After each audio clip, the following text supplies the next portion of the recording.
Jackson Radio Show. Hey there, fellow patriots. You're listening to The Kevin Jackson Show on KJRadio.com. I'm your guest host, Liz Matory. Feel free to follow me at Liz Matory on Facebook and Twitter.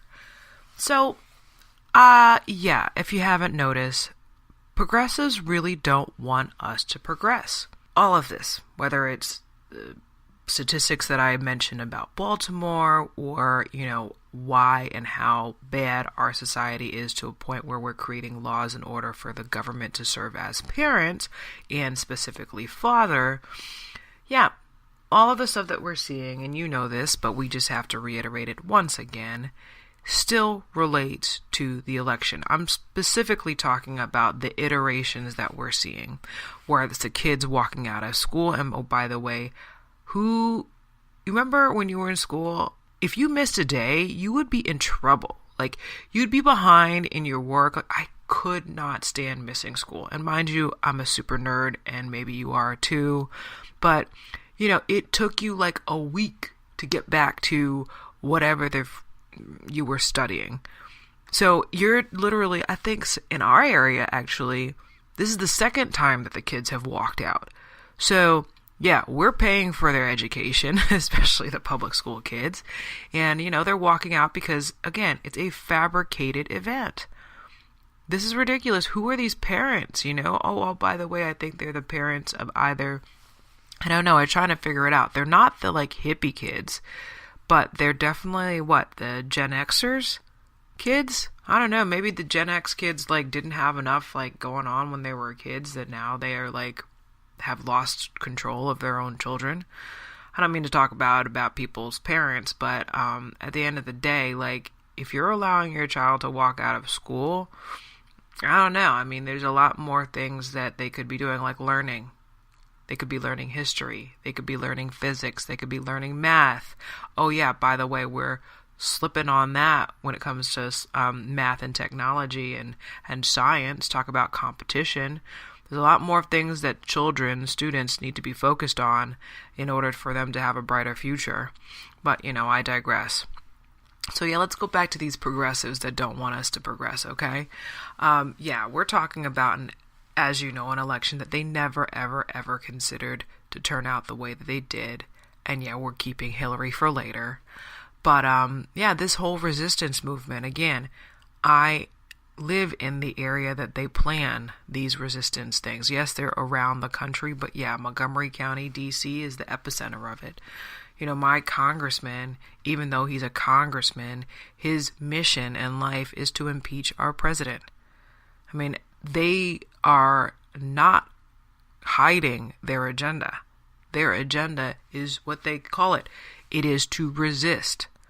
And, the weird thing is that they're willing to do anything, and we're seeing it firsthand. Anything that can take away from not only the credibility of our president, but our own credibility as American citizens. The other half of the country that voted for our president, so many people now, even though they didn't vote for him, now support him because of the stuff that he's actually doing. He's actually, keeping his promises. Mind you, there's some things that I don't really care for, like the whole elephant trophy stuff. I could totally do without that.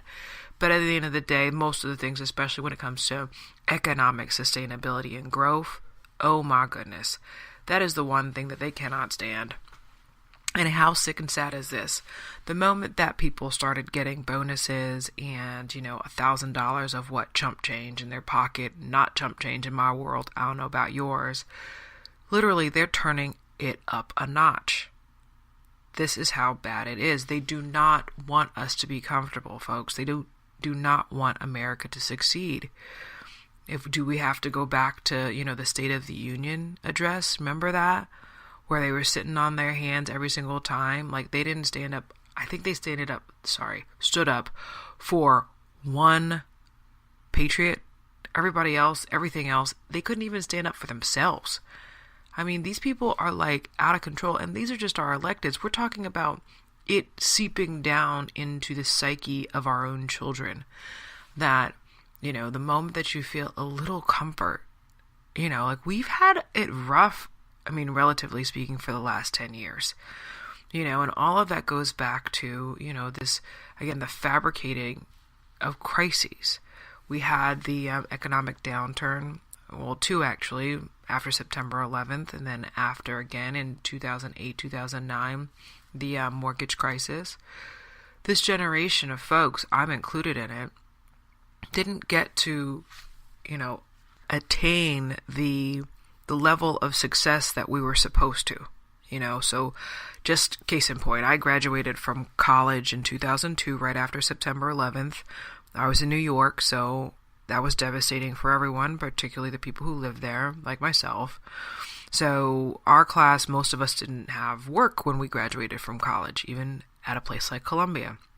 Same thing happened in law school where, I'm part of the lost generation of lawyers. We finished in 2006. A lot of my friends went into, law firms, and they were the last ones hired, first ones fired. And still to this day, most of them never achieved law, the practice of law, or what have you. So we're not just talking about the bottom rungs of society, folks. We're talking about most of them. And so the young people, particularly the ones that are, under the age of, 25, they've been surrounded by less than ideal economic situations, comparatively speaking. And so they're a lot more susceptible to, radicalization, to be honest. The next segment, I'll definitely talk more about the actual rules for radicals. You know a lot about them, but I think more of us need to know more about them. But again, if you just go by the fact that we have a little bit more breathing room in our families, in our own personal economy, that is a fundamental principle of the really the right of the left. Anybody who is in a capitalist society who doesn't sort of, lean specifically to the Bernie Sanders crowd. And don't forget, we are so myopic, Bernie Sanders is this democratic socialist. He's a socialist. He's not democratic. He's not a Democrat. He wasn't even a Democrat. And he only, registered as a Democrat in order to run in the primary. So we're seeing it throughout the whole Democrat Party, where they're all being primaried by people who are Marxist leftists. They're not, traditional Democrats anymore. As I said before, the Democrat Party is dead.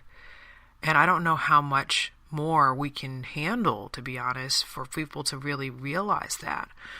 And again, when we don't have, if anything, when you have economic sustainability, especially when it comes to, our capitalist principles, people are a lot more comfortable. A lot of these thefts, a lot of the crime, especially in urban and suburban environments, are crimes of need, meaning theft, or crimes of, addiction, meaning people are out of work and they're devastated and they self-medicate. We have an opioid crisis, folks. It's not just hip replacement folks that are getting, addicted to opioids. It's the fact that, once again, when the bottom of the economy falls out, the first ones to go, as they say, are the black folks. We all know that. When the economy gets a cold, we get the flu, right? The next chunk are the young folks, the people who are entering into the workplace like I did in the 2000s and the 2010s. And then the next phase is, again, the rest of the family. All of us are connected, and once we've gotten this breathing room that the Republican Party and our president, duly elected president, has given us, guess what?